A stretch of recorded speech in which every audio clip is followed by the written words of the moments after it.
So, yun po ano. Pag-uusapin po na yun na company na napili ko na i-discuss na yun is yung Xiaomi. So, simulan natin.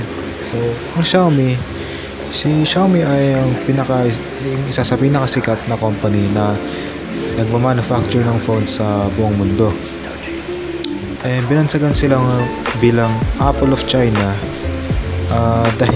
dahil hindi lang phones ang nire-release nila kundi mga appliances din ganun. Katulad ng home products, scooter, tsaka iba pang essential na product na kaya sila nabansagang Apple of China.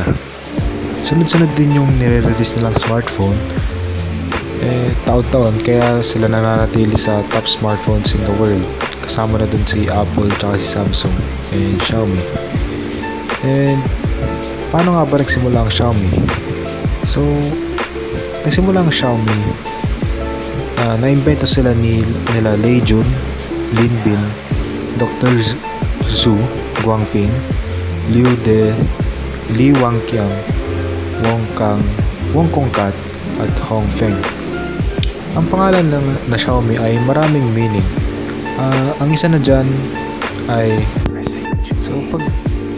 yung meaning daw ng Xiaomi pag translate sa English is millet or rice. So sabi din daw yung Mi sa Xiaomi, yung abbreviation daw nun is Mission Impossible or Mobile Internet, pero kayo na mag-decide kung ano talaga ang meaning ng Xiaomi. Search nyo lang sa internet. And so nabuo yung Xiaomi noong April 2010, and noong August 2010 gumawa sila ng Android-based firmware na MIUI.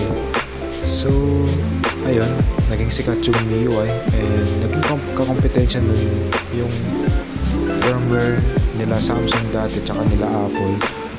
And ayun, so nung nakalipas na isang taon, August 2011, isang taon yung nakalipas, gumawa sila ng sarili nilang phone na based pa rin sa MIUI. And so last year in 2010,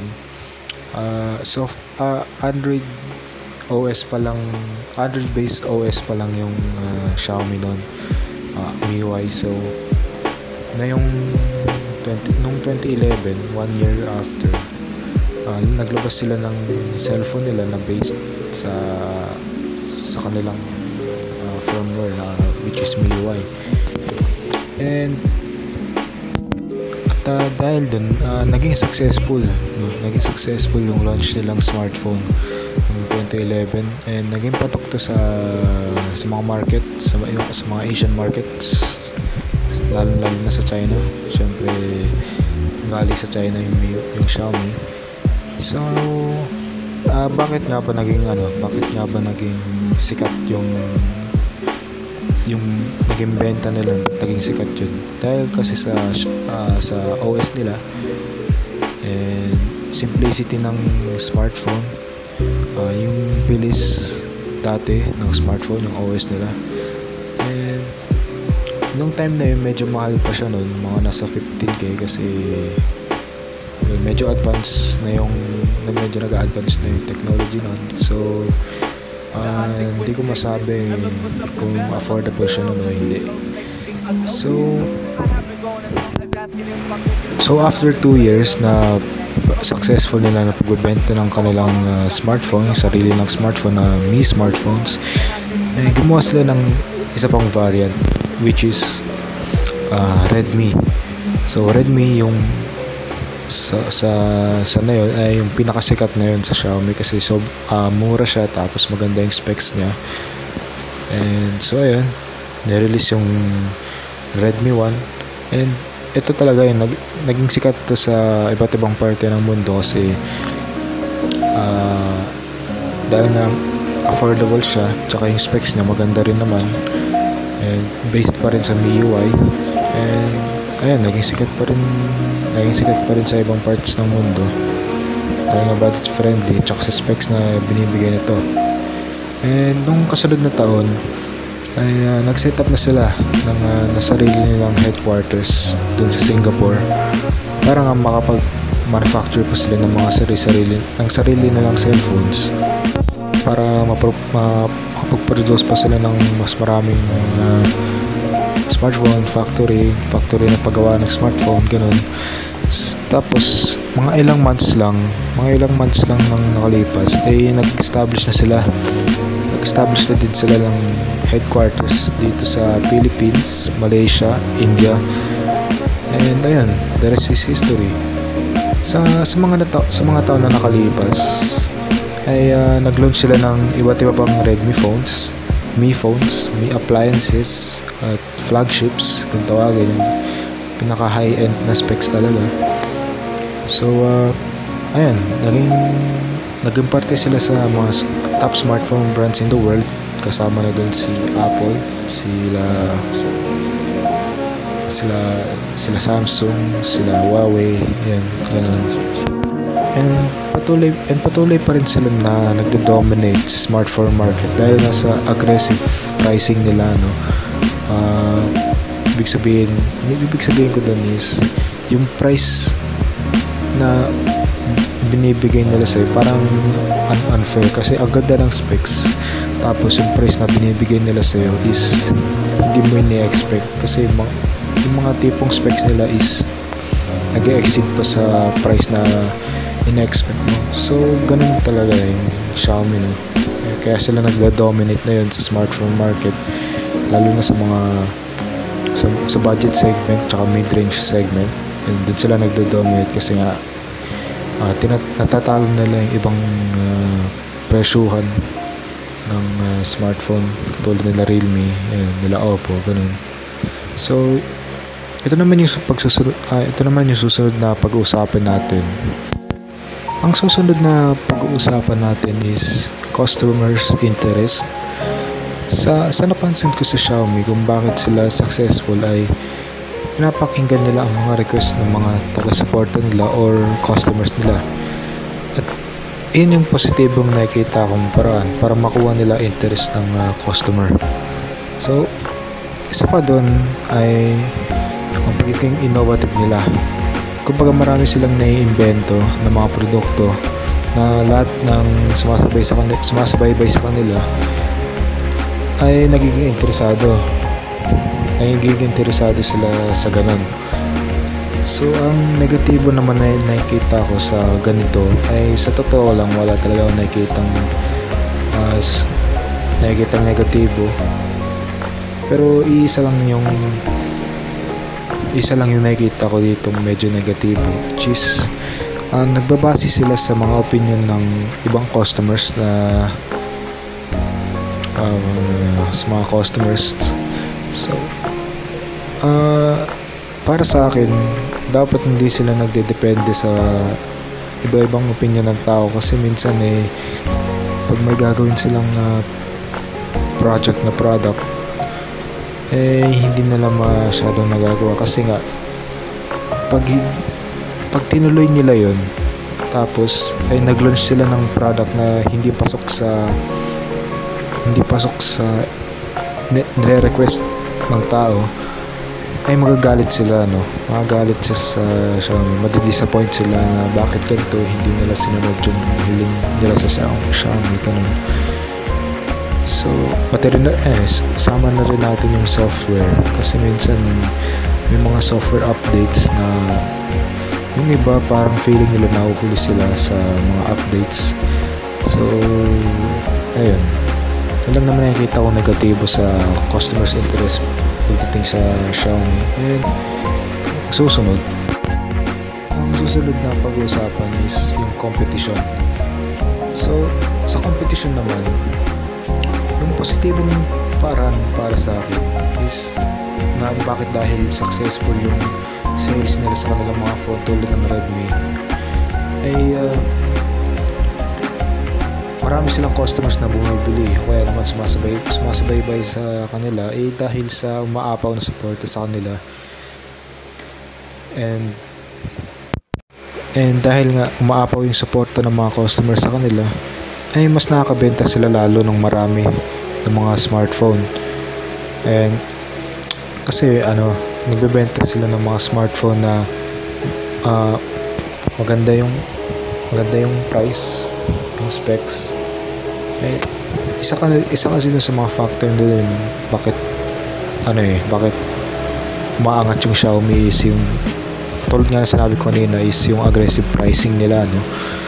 So ayun, value for money nga sabi nga nila yung Xiaomi, maganda yung value for money nila, kaya sila nagdo-dominate sa smartphone market. So sa paraan na yun, mas nagiging delikado sila sa ibang smartphone brand tulad nila Oppo, Vivo. Kasi isa na napapansin ko, yung binibenta na yun nila Oppo, nila Vivo, ay parang recycled lang yung mga processor na ginagamit nila, tapos ibebenta nila ng mahal. Wala naman akong galit dun sa ibang brands na yun, pero yun lang, parang i-recycle lang nila tapos ibebenta nila sa price na parang unfair, no? So ayun, kaya naangat yung Xiaomi sa smartphone market, kaya sila umabante sa competition sa smartphone market. So yung negatibo naman na nakikita ko dito ay minsan may yung mga big smartphone brand talaga tulad nila Apple at smartphone, minsan nagdo-dominate nila si Xiaomi kasi nagre-release sila ng mga cellphone na magaganda talaga ang specs and marami talagang bumibili. And ayun, so in short, yung negatibo kong nakikita rito is nagdo-dominate siya minsan nila Apple at Samsung dahil sa specs. Pag magaganda yung specs, syempre marami talagang bibili dun. And ayun, so ang sunod naman natin na pag-usapan is yung sa climate change. So sa climate change naman ay si Xiaomi ay merong strategy, no, towards sa responsibility sa environment. Ito nga yung kasabihan nila, no? Develop hand in hand with customers and act responsibly to environment and products. In other words, gumagamit sila ng renewable at recyclable materials sa kanilang mga produkto para manatiling mapangalagaan ang environment at maiwasan ang climate change. Yun kasi yung positibong paraan na nakikita ko, no? Ang negatibong paraan naman ay according sa sources ko na nakikita sa Google. So ito yun: as Xiaomi fails to properly disclose its sustainability strategy and performance, we are not able to evaluate its renewable energy performance. So this is bad news, no? Dahil isa pa rin yan sa mga dahilan ng climate change dito sa mundo.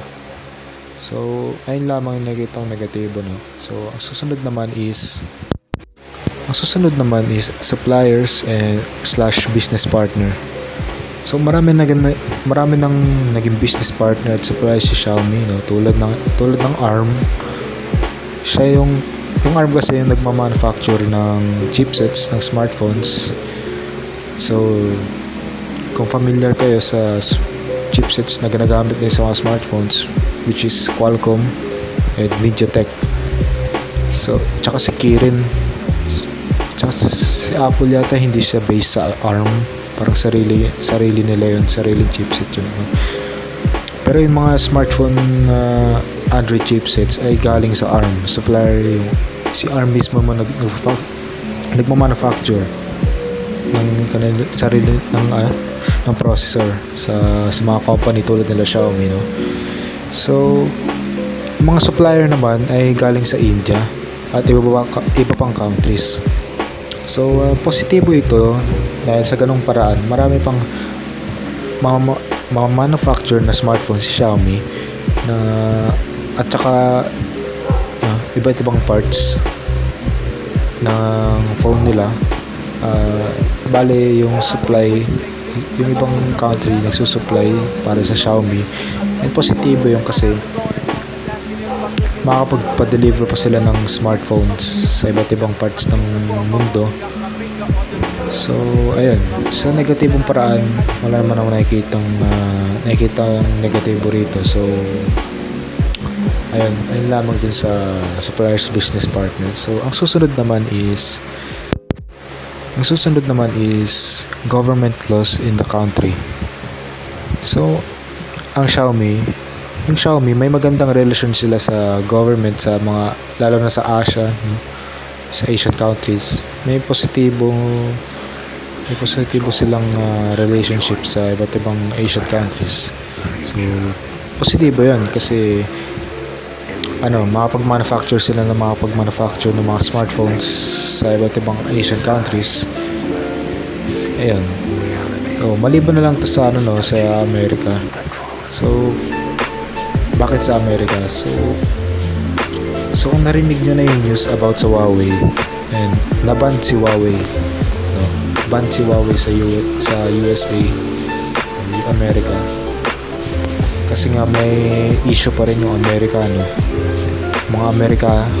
Amerikano sa mga Chinese, and nakalimutan ko lang ano yung hindi pa rin nila pagkakaunawaan. So isa sa mga naban sa Huawei na mga importante sa isang smartphone is yung Google. So alam naman natin lahat tayo gumagamit ng Google, and ban si Huawei doon. And tsaka siguro yung ARM na sinabi ko kanina, yung ARM yung nagmamanufacture ng mga chipsets nila Huawei, which is Kirin, and hindi na siguro sila makakuha doon ng kanilang mga chipsets dun sa ARM kasi nga dahil sa Amerika binan sila. So ayun, nanganganib yung Xiaomi na napaban sa Amerika. Ibang ban to kaysa sa Huawei, no? So ayun, medyo kasi nga hindi pa rin magkaunawaan yung China at Amerika. So nanganganib din yung Xiaomi na mapasama sa blacklist ng smartphones, isama ng blacklist ng Amerika yung Xiaomi, no? Kaya ayun lang yun, nakikita kong negatibo pagdating sa government laws in country, yung China at Amerika. So ang susunod naman natin na pag-uusapan is environmental challenges. So pagdating naman sa environmental challenges, yung positibo kong nakikita rito is nagre-release sila ng mga appliances na wireless na, tulad ng fan nila is hindi na kailangan ng electricity para gumana. Parang i-charge mo lang pag lobat na. Ayun, rice cooker, humidifier, at iba pang appliances. So maganda ito, positive ito kasi nakaka-save ito ng electricity. At yun yung nakikita kong positibo na paraan na nakikita ko. Yung negatibo naman is hindi natin sure kung saan galing yung mga materials na ginamit nila, tsaka kung talaga bang safe yung ginamit nila dito, kung safe pa talaga gamitin yung technology nila kasi nga wireless, pwedeng magloko yung mga products nila. So ayun lang nakikita kong negatibo. So ang susunod naman natin is technology. So ang positibong nakikita ko na paraan pagdating sa technology, lalo na sa ginagamit nila para mag-manufacture ng smartphones, is high quality. So ina-ensure talaga nila na magandang kalalabasan ng kanilang mga products.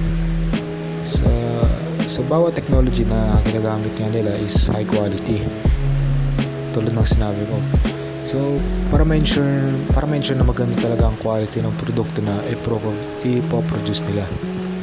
So yung negatibo naman na paraan na nakikita ko ay dahil sa high quality nga ang ginagamit nila sa mga factory nila. Example, so siguro naman may factory yung Xiaomi para gawin yung smartphones, and nakakita naman tayo ng factory, no? Naglalabas sila ng usok na may item. So medyo masama yan, no? Masama yan sa kalusugan ng tao tsaka sa kalikasan na rin, no? Kasi ayun, masama sa kalikasan tsaka sa kalusugan din, eh. So ayun lang yung technology, no? So yung susunod naman is religion. So sa religion naman, wala naman ako masasabi kasi yung Xiaomi open siya sa bawat religion, no? So it doesn't matter, no, na kung Muslim ka or INC, Catholic ka, ay hindi ka pwede bumili ng Xiaomi smartphone. So wala namang dito, no? Wala namang discrimination dito yung Xiaomi, no? So open lahat ng religion na bumili ng smartphones na Xiaomi. So ang punto ko rito is lahat ng religion pwedeng bumili ng smartphones or appliances na Xiaomi, no? Tapos wala naman akong nakikitang naiulat na balita tungkol sa religion discrimination ang Xiaomi, kaya wala akong nakikitang negatibo rito. So yung sunod naman natin is traditional beliefs / costumes. So sa traditional beliefs / costumes, dito naman sa part na to, ang traditional belief ng Xiaomi is ito, quote, our dedication and belief in innovation together with the support of Mi fans are the driving forces behind Xiaomi's unique products. We are incredibly flat, open, and innovative. No never-ending meetings, no lengthy processes. And ayun yung sabi ni Xiaomi, no? So ito yung nakikita kong positibong paraan para sa customers. Yun, dahil sa paniniwala nila. And so sa negatibong side naman, yung nakikita ko rito is medyo slight lang, no? Kasi yung ibang mga tao may duda rin sa Xiaomi kasi nga Chinese brand siya kaya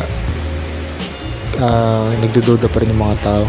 So bakit nagdududa pa rin yung tao? Kasi yung China, naging controversial ng China yung di umano pinapanood daw tayo ng China, kinukuha daw impormasyon natin. Tsaka yung sa napabalitang TikTok, kinukuha daw yung impormasyon natin, mga pictures, ganun. So medyo may duda pa rin yung mga tao, lalo na pag sa mga Chinese products, apps, ganun. So ayun yung nakikita kong negatibo dun sa traditional beliefs / customs. And dito sa last na pag-uusapan natin is tungkol sa pandemic, no? So dahil sa pandemya na yun, maraming business tsaka kumpanya ang nalugi at nagsara dahil sa pandemya, at naapektuhan din ng mga smartphone makers tulad nila Xiaomi. Marami ring employees sa kumpanya ang nagwo-work from home, at saka mga estudyante na yun na stay at home tsaka online classes. So dahil doon, si Xiaomi ay nag-release ng mga smart home devices, no? Tsaka mga budget smartphones. So yung mga budget smartphones is para din sa mga tao na hindi maka-afford ng smartphones na yun, tsaka para na rin sa mga nag-online class na yun. So at dahil nga nagre-release sila ng mga ganong products na affordable, ay lumakas yung benta nila, lalo na sa budget Redmi phones or budget smartphones. So kasi nga dahil nga tayo, no? Stay at home, and hindi lang maganda yung specs na ina-offer nila, no? Yung pricing na rin. So tulad ng sinabi ko kanina, mag-aggressive talaga si Xiaomi pag magpresyo ng kanilang mga smartphones. Yung tipo na specs na maganda, tapos ina-expect mo mas mahal pa, pero hindi. So ayun, kaya yung Xiaomi number one para sa akin, number one pagdating sa mga budget smartphones, kasi hindi nila tinitipid yung specs. Kumbaga kahit budget smartphones, hindi nila binabagalan o nilalagyan ng mabagal na part ng kanilang phones. Kaya patok to sa mga nag-online schooling lalo. So ito naman ang last na pag-uusapan natin is paano sila, yung pinaka nag-adapt, kumbaga paano sila nag-adapt, paano sila nag-adapt sa pandemic.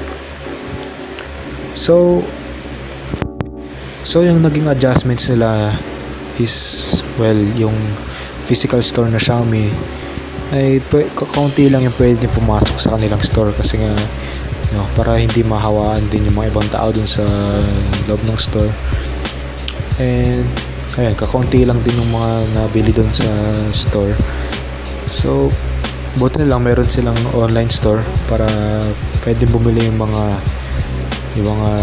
tao sa online, which is much safe kasi nga online. So dahil pwede rin online, edi mas lumakas din yung benta ng Xiaomi. Mas lumakas yung benta ng Xiaomi. Tsaka